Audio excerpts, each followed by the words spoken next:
Hello and welcome to Bend the Knee, a Song of Ice and Fire podcast. I am Sir Matt.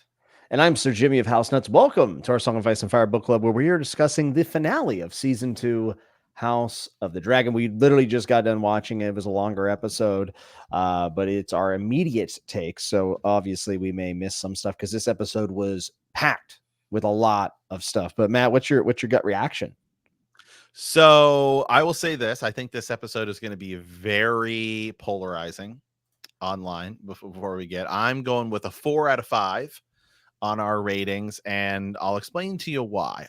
First of all, this is going to be an episode that I get if you didn't like.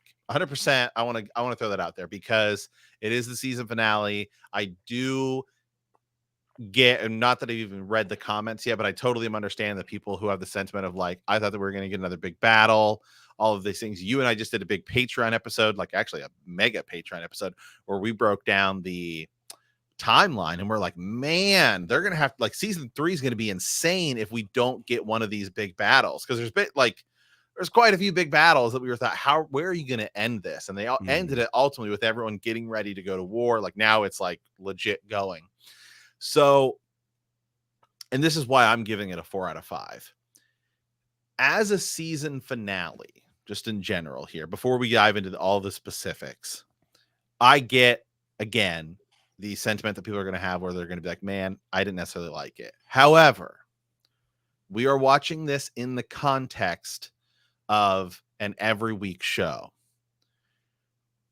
In like a couple years, when people watch this as a streaming show, as a binging show, this episode will be viewed way better, because this is the type of episode that when you watch this, and maybe this is the reason they thought about it, because that is something we're going into, right? You and I have talked about this a little bit, where binging shows, because that's what this is. We're no longer in the era of you make a show and it just goes on television, it gets syndicated, and they just show reruns of it. We're not living in that world anymore. Now we live in the world where people like, what show am I going to watch next? And they watch start to finish. So season finales aren't as finite as they used to be. But in a binge, you're going to be hitting next episode as quickly as possible the second this one's over, because you're going to be ready to go. So when I think about it like that, I think this episode served its purpose, and there was a lot of really cool stuff in it just in general. But for the moment right now, I totally get if people are upset. But in the future, I think this episode will be viewed a lot better because people will be watching it in a different context.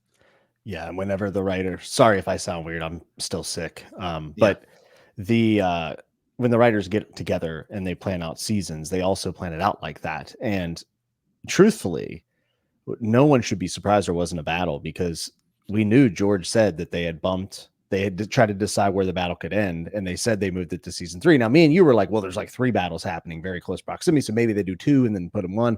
Right. We were trying to figure it out. It just turns out that George just told the truth, and they moved the battle to season 3, so it ended exactly where we kind of should have probably expected it to. But I agree with you in the context of the whole show and all of it being one cohesive story. That is how most people will view this. This happens in books a lot too. People cliffhanger or something like this, and people will be very upset. This happened in Dark Tower a lot for Stephen King. And now what I'm seeing is, long time Dark Tower people who waited years and years and years for books, hated a lot of the ending, the last 3 books, because they felt like it was a letdown, or they didn't like the cliffhanger or whatever. And now new readers that come to Dark Tower generally like the series as a whole. They're like, oh yeah, why don't you like the 6th book? And people are like, I waited 20 years for that shit. And they're like, yeah, but I didn't, so I don't care. Right. It's the same thing with season 8 of Game of Thrones. Like, I've seen a lot of people being like, yeah, I didn't like season 8, but like, I don't understand what the big deal is. Like, a lot of people who they're more forgiving. Yeah. Well, they didn't watch it over 10 years, and however you end up experiencing for the first time, it's the only way you only get to experience for the first time once. So like, I understand how people could feel that way, but like, I'm thinking in context of the entire show, I thought this episode was an absolute slammer. I loved it. I really did. No, I did too. Just as a standalone episode, I thought this was great. To me, it did feel even more like a mid-season finale. And again, go listen to our Patreon episode if you want to again, it's all spoilers, but timeline breakdown of where this is going to go. Because even if you look at just the next couple things that are going to take place, we sort of thought, it's all like bullet points essentially.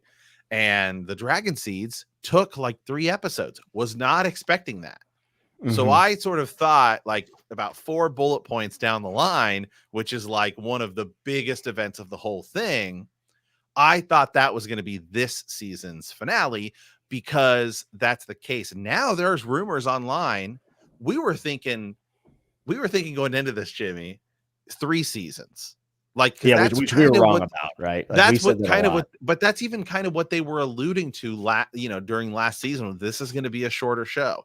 Now there are rumors coming out and like even some small reports that this is actually going to be 5 seasons. I think it'll be Which 4. is well, but there were reports this week saying that they're mulling this show being 5 seasons now. So really have to see how they're going to do it. Because again, you look at, say, the bullet points of the outline, and we won't spoil anything, but about 4 bullet points down the line is like one of like the biggest moments in the whole thing. And I don't think you can do that episode 1. I think I don't even know if you can do that as a mid-season finale. So that may end up being the season finale next year, which is crazy. So, or not next year, but well, maybe end of 2025. I don't think it's going to be a full 2 years. I Yeah, really it's don't. not, because they're already they're way further into production right now.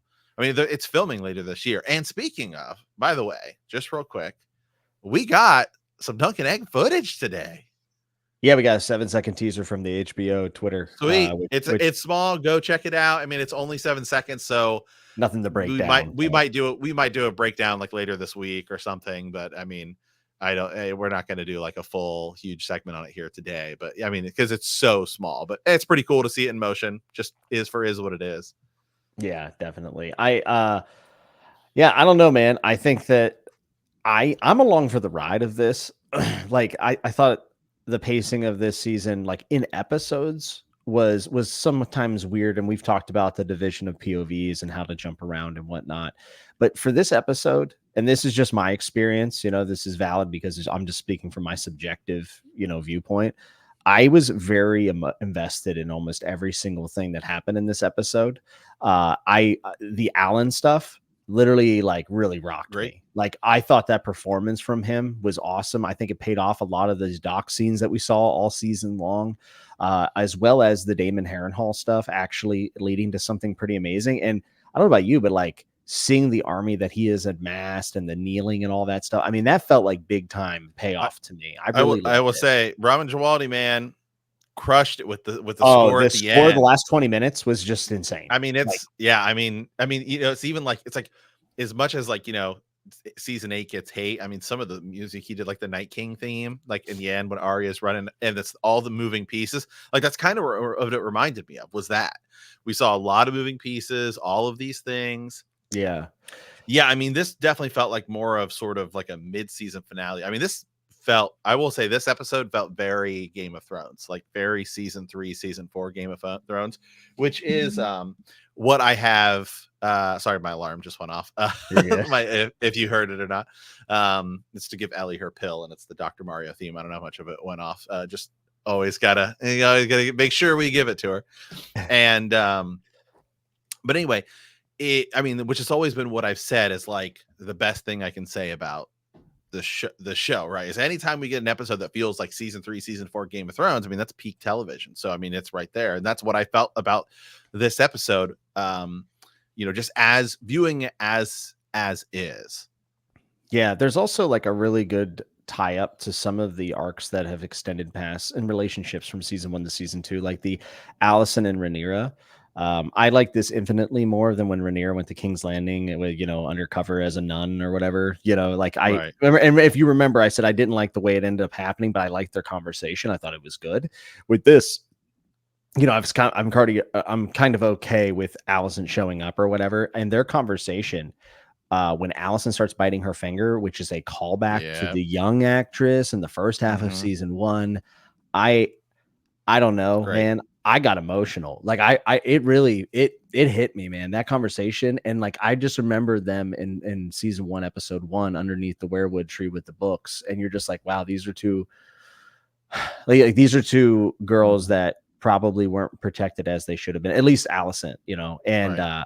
I just thought the conversation was extremely powerful, as well as we're talking. I heard a lot of people, saying these episodes are filler. Why are we getting the Ulf stuff in the taverns? But you know what, man? Ulf has become such a powerful presence on screen, and the Dragon Great. Seed stuff is landing more now because we had more time with them. Like even Hugh just being in scenes, I'm like, oh, dude, Hugh the Hammer. Like it feels like there's a really good weight to the characters for me. It, and It it took a while to adds get here.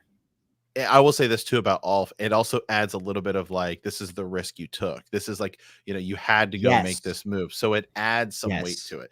Now, I will agree with you. Even though I actually liked the Rhaenyra scene earlier and you didn't like it as much. But I will say here, I think for the people that probably are in your boat where you're going to say, I like this more, when Rhaenyra did it, I think a lot of people were like, "This isn't believable," because she is like putting herself in the most dangerous possible situation by going there. Now, Allison, I mean, they like, what are they going to do? Like, they're going to kid, like nobody cares because Allison's like so removed from power She's at this off the point. she's off the board. Yeah. She's so off the board that it doesn't even matter. Yeah. So that is, I think that's definitely a lot more believable. And it gave her something to do. There's another thing, and we talked about this in Patreon. Like, what is Allison going to do? We're gonna Yeah. have to do another. We're obviously gonna have to do a big like season 3 spoilers. And by the way, we've had a ton of people sign up for Patreon and Apple Premium. So huge shout out and thank you to all of the people that have done that. We have a lot more stuff coming. Um, but yeah, because now I said maybe I had a role for her. Like, oh, I think maybe she's gonna fill some of this stuff. Mm. Wrong. Now I think I know a big thing that's actually a mystery in the book, and I think maybe Alicent might be the person who does it. So we'll Okay. Okay. we'll talk about that. We'll talk about that in a Well, future how Patreon tragic is episode. it? How tragic is it that she agrees to have her son's head taken, and then it cuts to him leaving King's Landing with Laris in a covered carriage? Great. So her plan is foiled before, like she made the Yeah. sacrifice mentally, and it's not going to pan out, and it's really going to paint her even in a worse light at the end of it all. Yeah. Uh, it's a crazy thing, dude. What about Otto? Where the hell is Otto in that scene? He looks I like he's know. been He's a locked up or prisoner. something. He's Yeah, a where prisoner. Yeah. Yeah, we're gonna where have to is get more he? context on that because that's not in the books. He goes and he comes back. Yeah, So where is he right now? yeah, we'll have to see a little bit more about what happens with Otto Hightower. But yeah, I loved it. And then big controversy. We see Reyna before I say Bela, like I did last week, and then corrected myself, and everyone jumped down my throat about it. We see Reyna go get Sheep Stealer, which some other things happened. And I guess this is in some ways a little bit of spoilers, but Ez and I talked about it a little bit last week, and we talked about it on I think Fallout Friday as well and Patreon.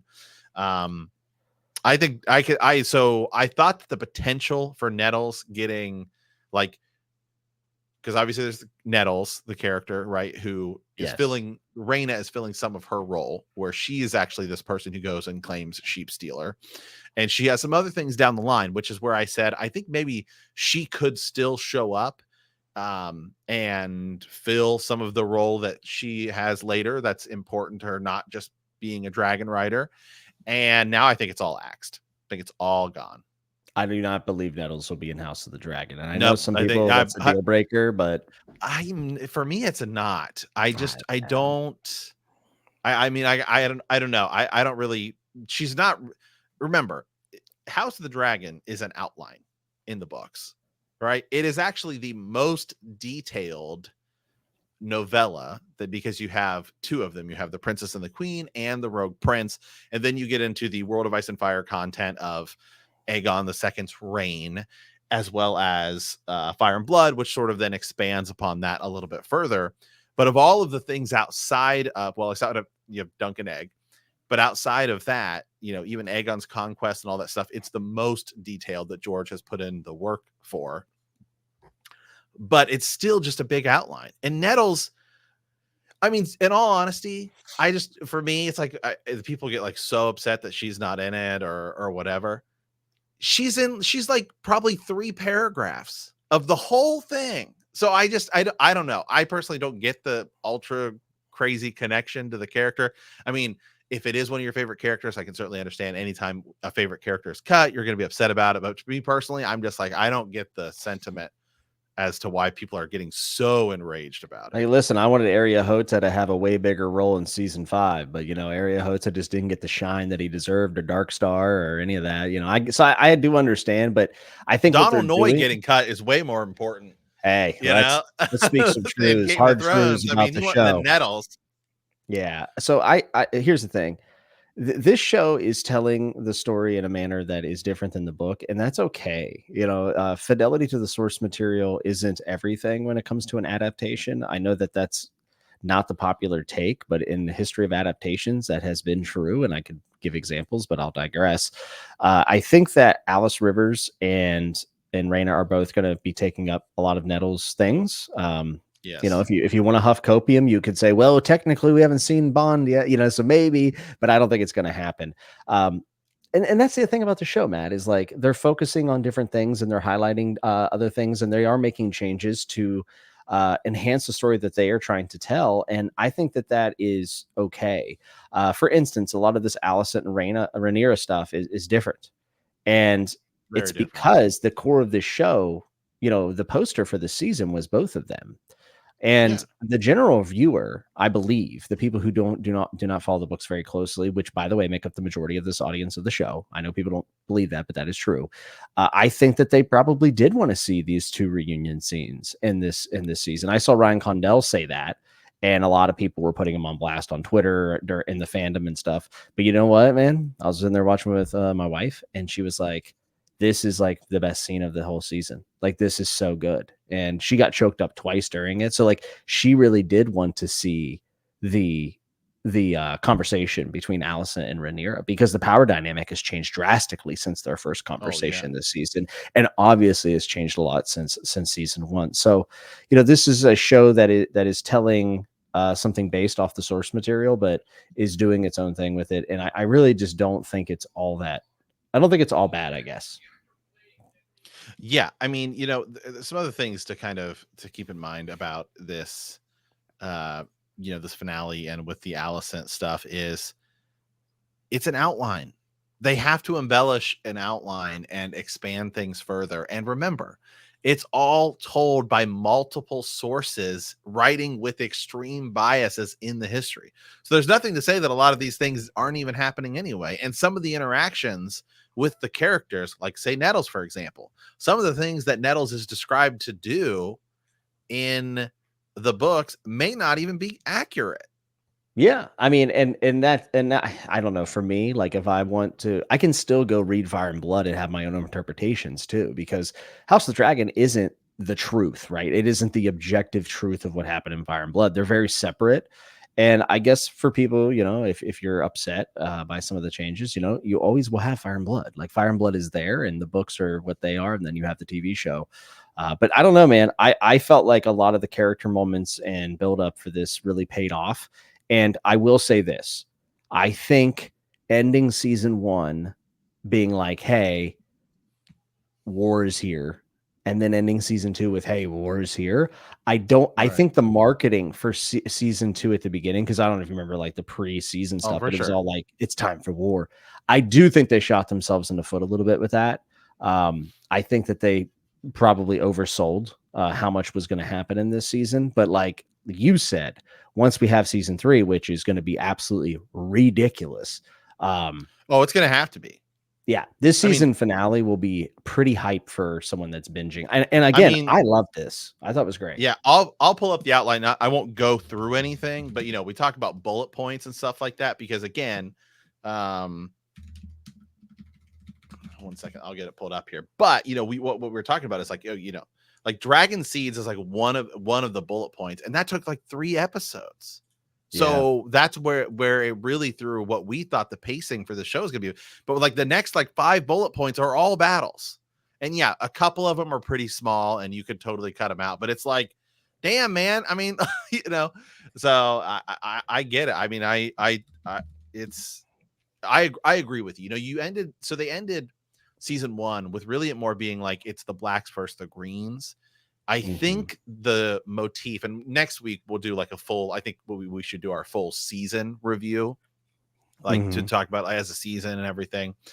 But I think the real underlying current of this was season what I think they were trying to get, because the small folk becomes such an important part.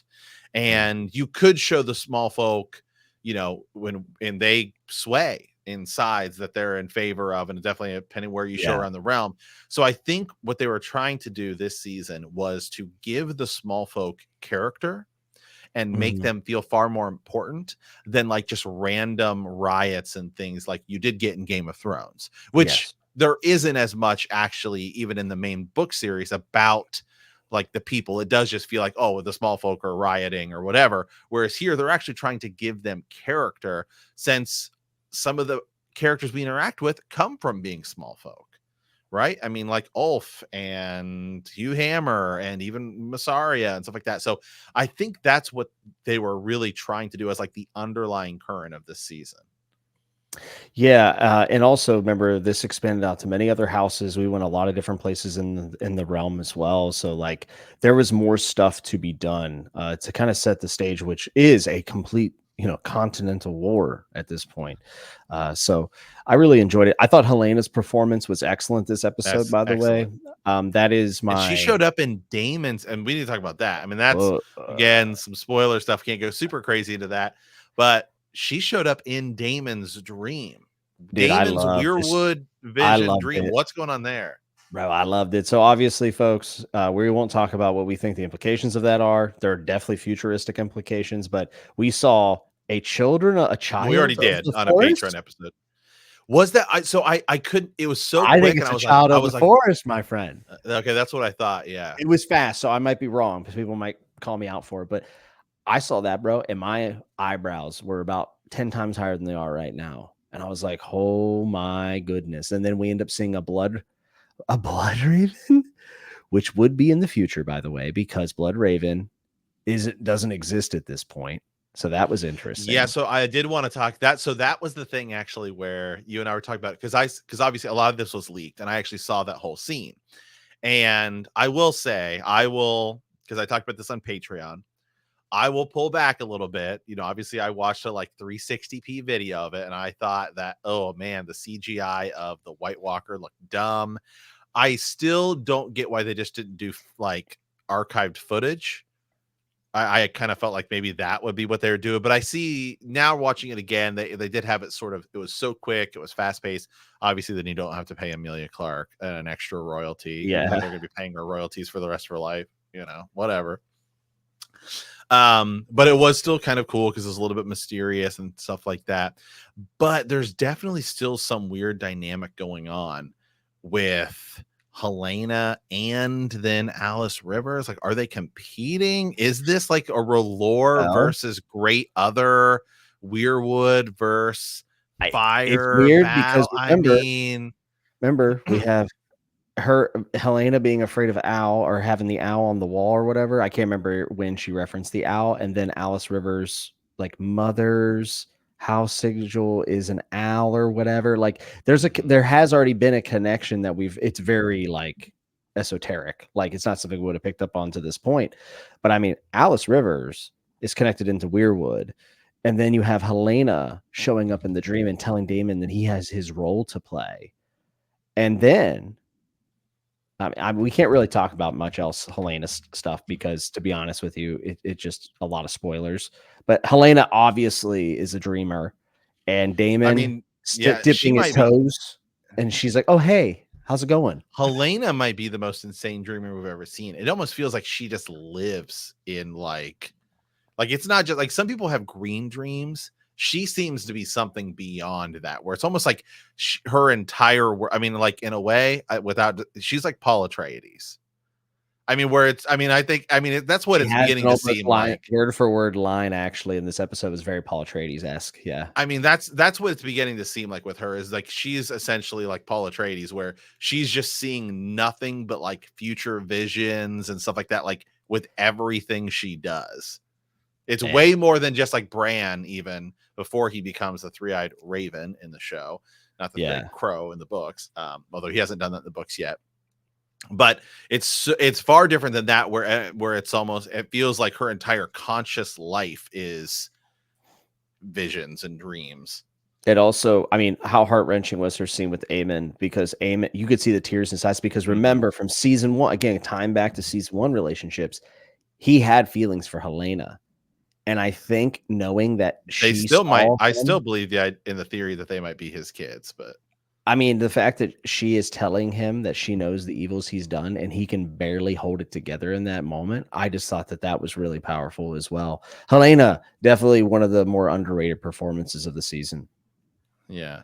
So the title for this episode is The Queen Who Ever Was. Not The Queen Who Interesting. Never Was. Yeah. Oh, and that just reminded me, by the way, the Corliss naming the ship, and we remember how last week I said, "Oh man, we haven't got a lot of Corliss and Rainier. Like we We needed that finally got conversation." it. And that's what I'm saying. Like I made that complaint early in the season, but now with the full context, I can say, okay, at least they had it. Maybe it should have happened a little bit earlier, maybe, but I thought their conversation was actually really great, and then it led into the Yeah. Alan stuff with Corliss. And hey, maybe we'll actually see him on a ship next season for the first time. Well, so let me pull this up. So I wanted to talk about this a little bit because I was talking about the outline. And again, I'm not going to go into details, but if you look at it, right, like, the dragon seeds again, so that was 1 point, which is like, so it goes like Duskendales and Roose Rest, and then the dragon seeds. So that's like the immediately next thing that sort of happens in like the books, right? The dragon seeds ended up being 3.3 episodes, not like 1 episode, 3. The next 10 bullet points, 9 are battles. Oh, you're muted, Jimmy. Sorry, I was muting because I was coughing. Yeah, that's fine. Yeah. My throat's on fire. I've been sick for like 5 straight days, dude. And today's the first day I've been able to get off my couch. Like it, like Yeah. me and you did Fall Friday. That was the last time I felt bad because then you canceled your chatting with Nuts, and I was like, oh, oh, did I burn his voice out? I went south the next day. Like my chest started hurting. I was like, am I gonna have to go to the hospital? So I apologize. I was muted. But yeah, season 3 is gonna have to have a pretty big budget, huh, Matt? It's gonna have to. It's gonna have to be a pretty big budget. It's gonna have to be insane. I mean, again, some of these battles are small, right? Like we even thought, actually, was you and I going into this, we're like, okay, like you could, maybe this episode would be of the next, like, again, 4 points, right? We thought maybe they were going to combine 2 of them. We're like, okay, maybe you combine 2 battles and you have it like happen here, and then okay, that'd be like an okay place to do it, because again, you can move some of this stuff around a little bit, but just crazy. So talking about the pacing and where everything's going, but okay, enough of that. They ended it where they ended it. I actually did. I'm looking on Twitter to see some of the reactions, and I think, again, I want to pull this up here. So this is one of the first ones that showed up. Great episode, horrible season finale. I mean, I don't know. I don't know. I'm just saying. I think that's where a lot of people will end up being. I think that's one of those things that people think sound good, and then they just repeat it as like ad nauseum. As good, it's like a Reddit cliche or something. Like I don't know. I'm also, I'll be honest with you, I'm sad that the season's over. I'm a little relieved because like I have fatigue from just how awfully negative everything is online. Like I think the new trend with shows, and not just House of the Dragon, is just to hate a lot of stuff. And I'm not saying we should love everything and dismiss criticism, but the criticism has been so not compelling. I saw people complaining already about the White Walkers being involved in Damon's visions. And I just want to repeat myself from like a year ago. If you think HBO is not going to connect this to their #1 television show of all time that made them probably billions of dollars, you're living in a different reality. Like I'm sorry that you didn't like season 8. I didn't either. Well, I can tell you right now, the Dunk and Egg show is going to go way more into it than it does in the Dunk and Egg books. Like I mean, now it's tough because we can't spoil a Dunkin' egg, but Yeah, yeah, I mean, I don't know. I feel like a lot of people are a little more maybe knowledgeable of that since some of it's talked about in the main series, and it has some important ties to that. But real quick though, I want to talk about this because one of the things I want to talk about Damon's vision, Blood Raven. yeah. So I would say, even though once they announced that they were going to do the Dunkin' Egg show, which again, there's footage of, you can go watch like 7 seconds of it today. I think it sort of confirmed that we would obviously see Blood Raven. Because remember, the 3-eyed Raven in the show is never once called Brendan Rivers Blood Raven, ever. Never once called that. And it changes. So now we actually got to see a Blood Raven who I can't imagine is the same person they cast, because it seems like they had just cast him to be in this show, because we saw like a casting announcement thing that seemed like it. But obviously they showed him with the blotch on the side, which, Game of Thrones had a lot of characters get swapped throughout it. There were 2 people that played the 3-eyed Raven. Neither one of them had a blotch on the side of their face, which is a Blood Raven characteristic. But I think we're looking down the path now that Blood Raven will end up being that character. They will show us that at some point. Yeah, but it was never officially stated that it was Brendan Rivers of House Targaryen, bastard of House Targaryen, the whole deal in Game of Thrones. Yeah. I'm very curious how they're gonna. I don't know. There's so many things I would like to speculate on, but a lot of it's spoilery. All I can say is the fact that we just saw Blood Raven and House of the Dragon is absolutely like mind-boggling to me and really fun. Like, I know there's going to be people who are mad it's connected to the main show or whatever, but like, I think it's just fun. Like, it was Blood good Raven's stuff. connected to everything. Yeah. And that is going to be interesting to see what came before Blood Raven. Do we know? Who knows? We'll have to see. Yeah. To kind of pivot a little bit, there was another conversation this episode that I wanted to see what you thought about, because this is like when this happened, I said this episode's gas. Like, I was like, I'm in. Laris and Aegon's. Oh, yeah. Oh, I actually forgot about that. Oh man, that was good. What about Laris and Aegon? Laris and Aegon's conversation was it was harrowing to hear Aegon talking about like his reality and like what he's going to live through, and Laris just like, basically giving him trying to will him to live. I mean, it was just like, I think, and we've been talking about this past couple weeks, I genuinely am starting to believe that Laris isn't playing the Game of Thrones as much with him. Like, I'm really starting to think Laris is viewing him potentially as like an actual friend, which is cool and interesting. Like, it seems much more than like a Baelish with Sansa. Even obviously, like, he feels schemy, but he still tries to like pretend to be her friend and stuff like that. And even like Varys with Tyrion, like, they're very still both like playing the game. It genuinely feels like Laris is much more like viewing him as an actual like ally, even more so than just him serving the king. Maybe because he's like him, and he's like, no, you literally have to do this thing or you're gonna die. I could not believe in that moment. I was like, man, I like Laris in this moment right now. And Aegon is a very great character we've talked about, but it's just like, man, I don't know. There was something about that for me, that's compelling television. Whenever I'm wrestling with how I'm feeling about 2 characters that I have definitely disdained in the past. And I mean, I felt bad for Aegon, and I felt bad for Laris. I almost felt like Laris was begging him. And I don't know, dude. I thought that scene was awesome. And also, it just like what you said, I'm so glad you brought it up. The Kristen Cole thing, the effects of we haven't seen Rook's him in a couple weeks either. Yes, quick, just exactly. And then I just love the mental state he's in since Rook's Rest. I love that he walked away from that battle without being the same person. I thought that is such good writing. For everything that people are, oh, this is good writing, this is bad. I think that's good writing, is lasting implications. And I think if there's anything that, I know people are saying this was kind of a cycle season where people started and then ended in the same spot. You really have to look at the impact of everything that happened in this season, the people who were lost, the situations they were put in, the power dynamics. And yes, Daemon and Rhaenyra are back together as they were at the beginning of the season, but everything has changed. Everything has changed. So I think that the writers have done a really good job of letting nothing really be for free when it comes to emotional impact and scarring. And Kristen Cole's a great example. I thought that his little nihilistic rant was pretty intense. I liked it. Yeah. Did you notice that Aegon said that his dragon was dead? Yeah, and I'm so curious because I s- remember he wouldn't remember, he wouldn't know. right. I still kind of think that they're going to misdirect that because, like, I think so too.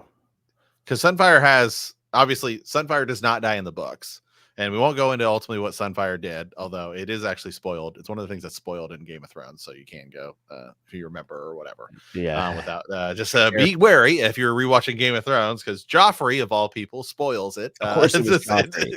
Of course it to was. say the least. But Sunfire has a pretty big role to play. So I still think they're kind of like misdirecting that, and it's still another. I don't think they've fully killed off Sunfire. Yeah, I think it'll be interesting to see what happens with it. I actually thought that was the moment where Allison was going to be like, "We've actually had word that the dragon lives." Like I was kind of waiting for that, or Yeah. Laris or whoever.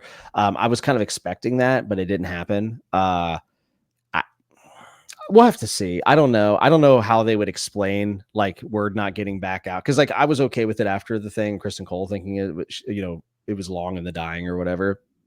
And then him not realizing that the dragon was actually alive because he's worried about getting Aegon back. But like at this point, like a few weeks going by, I feel like Rook's Rest would be like, "Hey, we have a live dragon down here. Can you Do come get something this about thing? that. Yeah, this thing is eating people or something. Who knows? I'm not sure." Here's another thing we Yeah. have to talk about. Um, how did you feel about the Lannister deal? Oh, The that was whole great. Oh, I dude. loved it.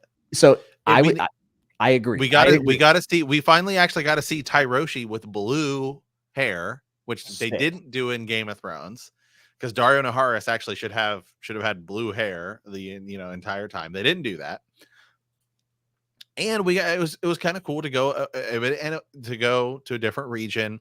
You also saw that they had to give up the stepstones, the whole thing, right? The King Viserys' whole deal, right? Damon went down there and fought the crab feeder. All of those sacrifices they did, and now they're like, all right, we'll give it up for power or whatever. I thought it Great. was great. I thought it was a great place to introduce some comedy Yeah. to the show and kind of lighten the load a little bit. Ulf gave us a little bit of comedy, Yeah. so I thought it helped break up the episode a little bit, and I think it'll be kind of fun going forward. So I I liked it. It was definitely they definitely paid attention to it. I mean, they let those scenes play out a little bit, but it yeah. gave Thailand Lannister right a little bit of screen time, right? Because he actually plays two characters. He Mhm. plays his brother as well. And he actually also played Sir Hugh of the Vale in Game of Thrones. Oh, not I didn't know that part. Okay, In that's season awesome. one, yeah, the actor he played Sir Hugh. I think that's the guy who gets killed, isn't it? Sir It Hugh might gets be, killed yeah. at the tourney, right? Yeah, And then that Ned might be Stark him. has to go investigate it. Yeah, So I this was one of those things when the episode was going on, the first, like, scene, I was like, "Oh, are we gonna really spend so much time on this in the season finale?" But then, Matt, just like you said, I started thinking about this in context of, "Okay, let's think of headed to season 3," and I said, "Oh, this is good. Like, this is really, really good for what could come later and stuff that we know." I thought it was really, really fun. I thought it was as much needed, comedy, but also shows a lot of, the difference between cultures in Westeros and Plantos as a whole, which I think is really cool. So I yeah, like those scenes. I was curious how people would feel about it though. yeah. And I think even rewatching this because I'm actually seeing a lot more people same thing. I mean, some people are just like, oh, episode is boring, whatever, and then a lot of people who are saying like, loved the episode, didn't like it as a season finale, but same thing is they could have they could have chose not to end season one with Storm's End. They could have Mhm. saved that for the opening of season two and then had Blood and Cheese be episode two, and it would have been like, whoo, back to back Mhm. crazy. But then you would have ended it with you could have still ended it in a position where Aegon declares himself king and Rhaenyra is like, okay, but they said, okay, let's take the moment of Storm's End, and Mhm. then we can open with Blood and Cheese. What they're doing now is they're saying we're going to end with being done with Harrenhal, all of these things, which Game of Thrones, by the way, did as well. Like, go back and read like 2015, 2016 Twitter threads of everybody being like, when is Dany getting to Westeros? Oh, you mean the season finale where Dany is sailing and nothing has happened with her going to Westeros, For and like it the just shows entire her show. sailing off, and people love that season finale. A lot of people say that's the ending of Right. Game of Thrones, as if nothing else happened. Right. That's weird, Matt. Arya getting on the boat to go to Essos. You know, I mean, That's strange, Matt. Do you mean that not having battles can be okay for a season finale? That's so yes. strange. But what you're doing is you're allowing season 1's episode, or excuse me, season 3 episode 1 to be a stronger episode, because that's going to be the hook for the whole season. So I get why I get it. Now that I, we're talking about more and whatever, I get it. And I still think it'll be a good episode when you binge it. I think when people are binging this later, they're going to be clicking next episode as quickly as possible. I mean, I almost feel like a weirdo, because I was hyped at the end. I was like, let's go. Oh, I was too. And also, another season's happening. So like we kind of have to, sell it a little. I don't know. Yeah, I will say the this. episode and I was excited.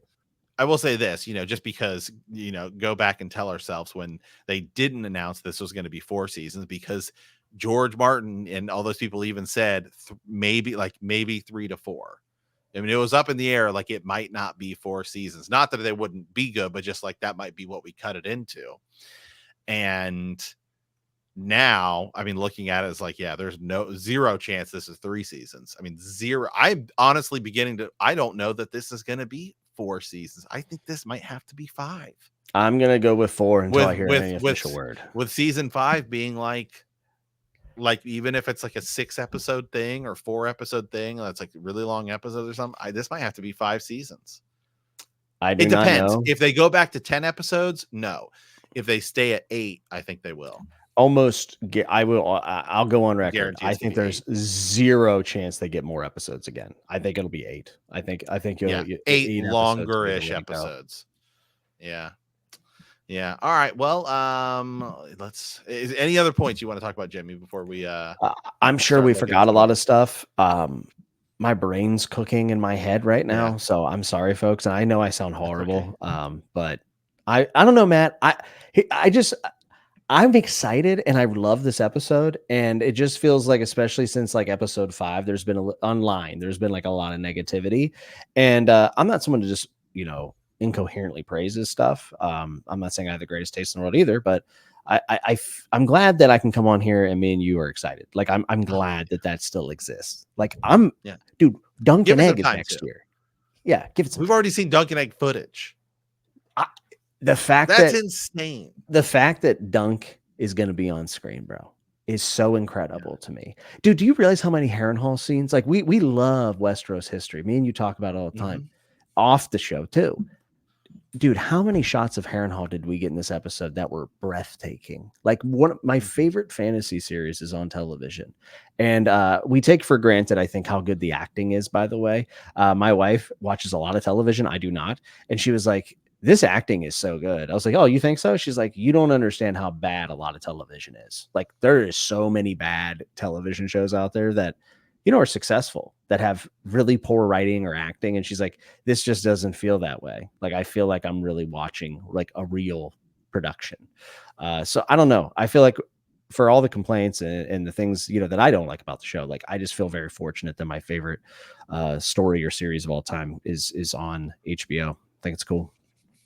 Yeah, I'm just real quickly looking at the Dunk and Egg footage here. I mean, again, it's only like 6 seconds, but man, loving it.